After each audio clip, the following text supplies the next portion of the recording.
Existe uma informação muito importante sobre o seu cérebro que ninguém explicou para você. O seu cérebro, ele não simplesmente para de funcionar, ele não entra em pane ou ele não pede ajuda, ele simplesmente se adapta de uma forma silenciosa e impressionante. E quando você menos se dá conta, lá está você, lidando com ansiedade, depressão, preocupação, cansaço e principalmente procrastinação. É você vivendo no temido piloto automático, achando que o problema é com você. Mas o problema, meu amigo, minha amiga, não é com você.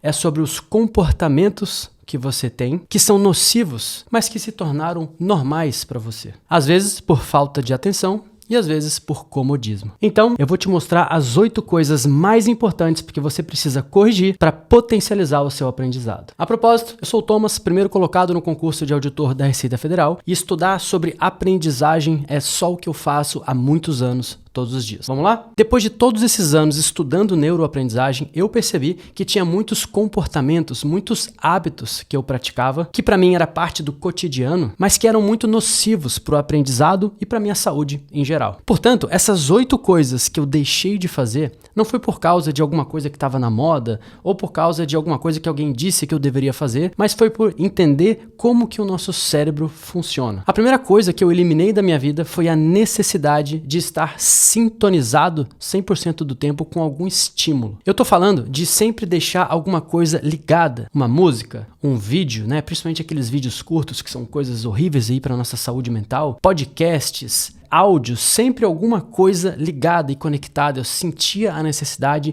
de sempre estar fazendo alguma coisa com o meu tempo. Eu, particularmente, sempre tinha o hábito de, nos momentos de descanso ou quando eu ia praticar algum exercício físico, sempre estar escutando alguma música. De certa forma, até parecia que o silêncio era algo muito ruim para mim. E cara, olha só que mudança radical. Hoje em dia, eu valorizo tanto o silêncio que sempre que eu dou carona para algum amigo meu, essa pessoa pergunta, pô, você não tem alguma musiquinha aí para colocar? Que fica aquele silêncio que para algumas pessoas é desconfortável, mas eu aprendi que é essencial para minha vida. E hoje eu sei por que isso é tão bom. O meu cérebro, assim como o seu, precisa de silêncio para organizar os pensamentos, consolidar a memória e para ter clareza dos eventos que têm acontecido na sua vida. É quando você está em silêncio que você tem a oportunidade de pensar e refletir sobre algo que você estudou, tentar buscar essa informação na sua cabeça e principalmente estabelecer relações entre esses pensamentos e aprendizados com a sua experiência de vida. É assim que se formam novas rotas,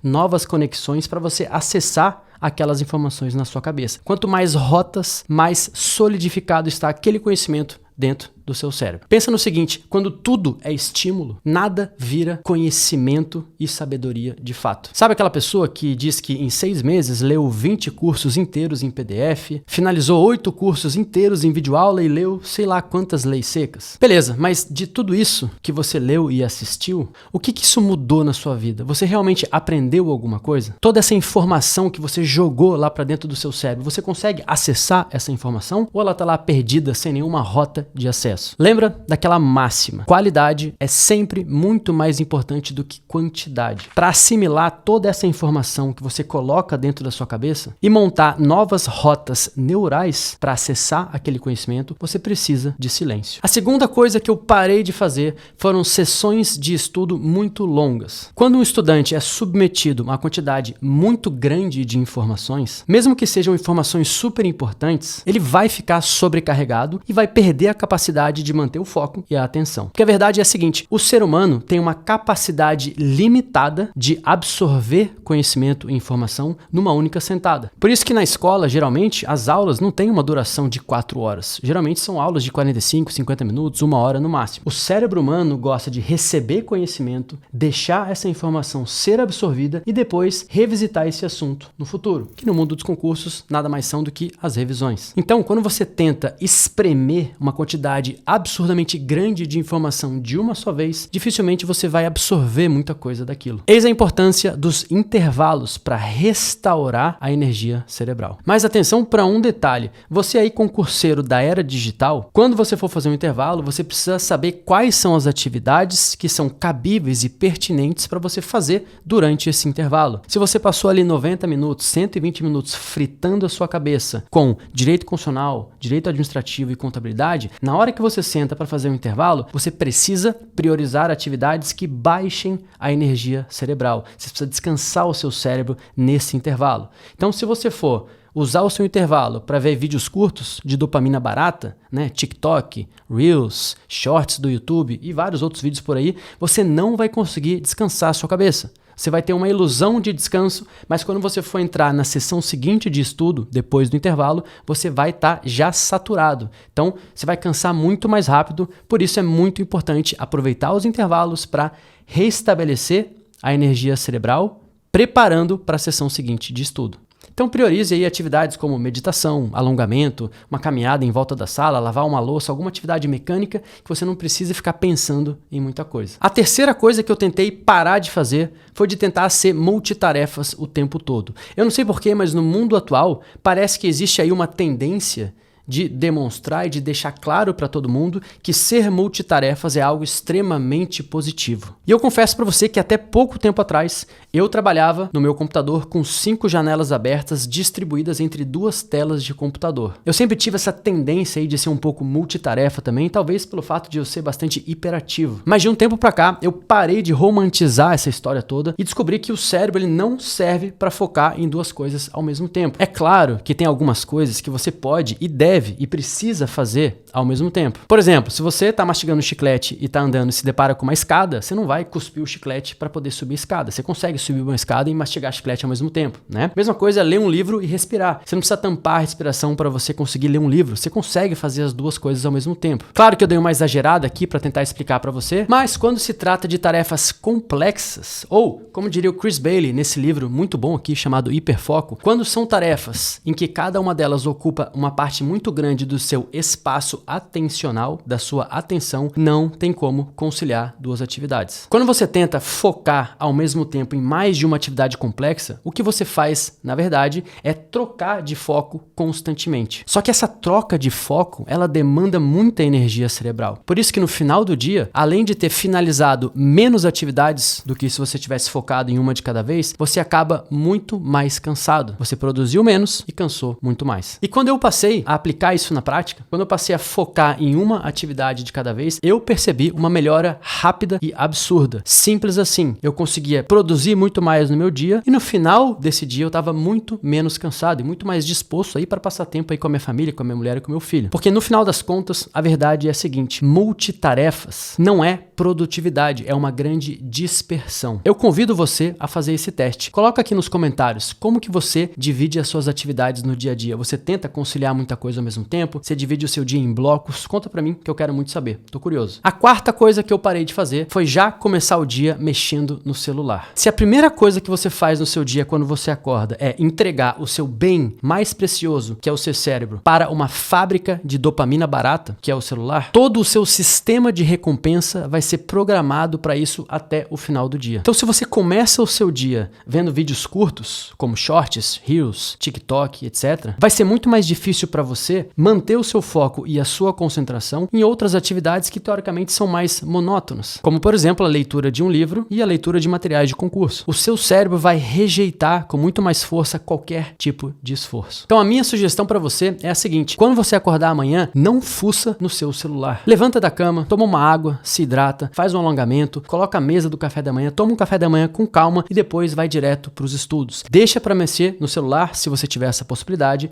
mais tarde durante o dia. De preferência em horários previamente programados. A quinta coisa que eu parei de fazer foi de tentar fazer o meu corpo se curvar às minhas vontades. Traduzindo, eu parei de tratar a água, a alimentação, exercícios físicos e sono como itens opcionais. Pensa na seguinte lógica: sem combustível, um carro não anda, certo? Pode ser gasolina, diesel, álcool, energia elétrica, seja o que for, algum tipo de combustível é necessário para fazer o carro entrar em movimento e se manter em funcionamento. O seu cérebro funciona da mesma maneira. Sem combustível, não tem como o seu cérebro performar. Muitas vezes você até associa o cansaço, a indisposição, a uma certa falta de vontade sua. E você até se culpa por isso muitas vezes. Mas em muitos casos, o cansaço é um sinal. É o seu corpo querendo dizer para você que o seu sistema sistema nervoso está sobrecarregado. E quando você cuida do seu corpo, principalmente aí com a alimentação, se hidratando, fazendo exercício físico e colocando o sono em dia, o foco e a concentração melhoram absurdamente. A sexta coisa que eu parei de fazer foi de consumir conteúdo por inércia ou por reflexo, digamos assim. É claro que eu ainda falho bastante nisso, né? Eu tô constantemente me esforçando para melhorar nesse quesito, mas hoje eu posso dizer que boa parte do conteúdo que eu consumo é com intenção. Isso é uma coisa muito importante. O nosso cérebro, ele não foi feito para receber uma tonelada de informações diferentes. Quando você consome demais, necessariamente você aplica de menos. E aí você cria uma ilusão de progresso. Você acha que você está progredindo,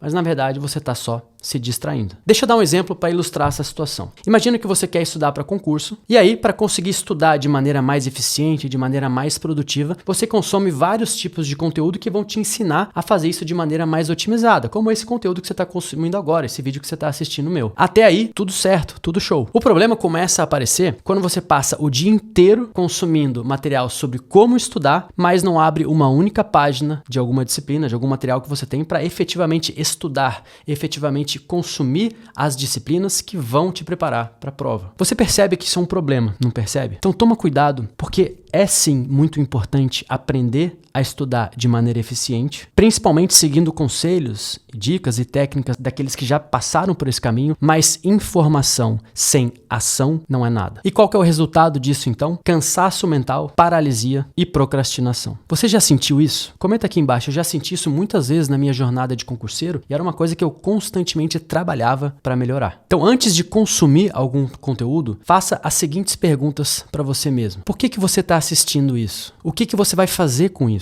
Quando você vai de fato começar a aplicar isso que você está aprendendo? E a sétima coisa que eu parei de fazer foi de querer agradar a todos. De dizer sim para todo mundo. Essa é uma das piores coisas e mais perigosas de todos. É muito possível, eu diria até provável, que você seja um agradador. Isso está na essência do ser humano. Isso vem da vontade de ser aceito, de ficar bem com todo mundo. Só que o grande problema é que quando você diz sim para todo mundo, você acaba dizendo não para você. E se você tem uma família, o não vale não só para você, mas também para os outros membros da sua família, para sua mulher, para o seu marido, para os seus filhos. E isso agrava muito a situação, na minha opinião. Afinal, estudar para concursos, ao contrário do que muita gente diz, não é um projeto egoísta, é um projeto familiar, um dos mais bonitos e generosos que existe. Só que não é isso que você vai ouvir dos seus parentes, dos seus amigos. O que você vai ouvir é: nossa, mas você não vai vir jantar aqui com a gente? Nossa, mas você não quer sair pra night com a gente? Você nem sabe quando vai ser a sua prova? Pô, vamos surfar com a gente, cara, deixa esse estudo pra lá, amanhã você estuda. Então, a partir de hoje, tenta mudar isso discretamente. Não precisa pegar o seu telefone e ligar pra todo mundo e falar assim: não me liga mais que eu não quero mais ver você, mas discretamente vá se afastando e priorizando cada vez mais você mesmo e a sua família. Se alguém perguntar, fala que você precisa estudar, que isso é importante para você e que você agradece se as pessoas compreenderem. Se for uma pessoa realmente próxima de você, aí eu acho que vale a pena gastar um tempinho a mais e explicar bem a situação, tudo que envolve esse projeto de estudar para concurso, porque sendo uma pessoa querida, uma pessoa próxima, vale esse esforço, porque é natural que uma pessoa que não esteja envolvida no mundo dos concursos não saiba a dedicação necessária, né, para poder tocar esse projeto na sua vida. A oitava coisa que eu deixei de fazer foi parar de achar que eu poderia performar como uma máquina invencível. O nosso cérebro, ele não foi feito para uma performance constante. Ele trabalha em ciclos. E cuidado, porque a autocobrança excessiva, ela ativa o medo. E o medo dificulta muito o aprendizado. Então o que você deve fazer se você está numa situação como essa, né? Sempre se cobrando, sempre achando que você está devendo, sempre decepcionado com você mesmo. Não tem jeito, você vai ter que alternar o esforço com o descanso. E sempre que você estiver descansando, pensa que o descanso, ele faz parte do processo. Repete comigo aqui, o descanso é tão importante quanto o estudo em si. Escreve isso aqui embaixo nos comentários. O descanso é tão importante quanto o estudo em si. Claro que isso só vale para o caso de você cumprir a carga horária a que você se dispõe a cumprir. Pode ser que num primeiro momento a sua carga horária de estudo seja superestimada, porque você ainda não aprendeu essa lição. Mas depois que você entender que você não é uma máquina, que você não consegue estudar 20 mil horas por dia, você vai chegar numa carga horária ideal e cumprindo essa carga horária, você pode e deve usar e usufruir do seu período de descanso sem nenhum peso na consciência. Nunca pense que ao descansar você está desistindo. O descanso ele é uma estratégia neurológica para se recuperar e sempre buscar estudar no auge da performance. Vou te dar um exemplo aí para ilustrar essa situação do que aconteceu comigo, tá? Quando eu estudava para auditor fiscal da Receita Federal, eu já era analista tributário da Receita e eu trabalhava em regime de plantões, no esquema 12/36. Basicamente, eu trabalhava um dia num plantão de 12 horas, que era bem cansativo, e no outro dia eu folgava. No meu dia de trabalho, que eram 12 horas, eu não conseguia bater muitas horas de estudo, porque 12 horas de plantão ali era bem cansativo. No dia seguinte, como eu tinha minha folga, eu batia ali 9 horas líquidas de estudo, porque eu tinha o dia inteiro para estudar. Depois de um tempo, eu tirei férias. E aí, como bom concurseiro, o que eu pensei? Bom, se durante o meu trabalho, eu estudava dia sim, dia não, porque eu tinha uma folga dia sim, dia não, e na folga eu batia 9 horas líquidas de estudo, agora que eu tô de férias, todos os dias serão folgas, então eu vou bater 9 horas líquidas todos os dias. Foi aí que o negócio desandou. Porque no terceiro dia eu já não consegui bater as 9 horas líquidas, eu estava exausto, absolutamente esgotado. E eu descobri que não importa o trabalho que você tenha, estudar para concurso em alto rendimento cansa muito mais do que qualquer expediente. Então, humildemente, nas minhas férias, eu baixei a carga horária para uma que eu conseguisse cumprir todos os dias. Era uma carga horária ainda significativa, mas depois dessa carga horária cumprida, eu podia descansar, aproveitar um pouquinho, afinal de contas, eu estava de férias. E aqui vai um último bônus para você. Depois que eu parei de acreditar que qualquer mudança seria algo muito drástico na minha vida, eu virei uma chave muito importante. O seu cérebro, ele muda por repetição e não por intensidade. Então são os pequenos sinais diários que você vai dando para o seu cérebro que vão reprogramando quem você vai virar no futuro. Eu falei isso com bastante detalhe nesse vídeo aqui acima. Se você não assistiu, convido você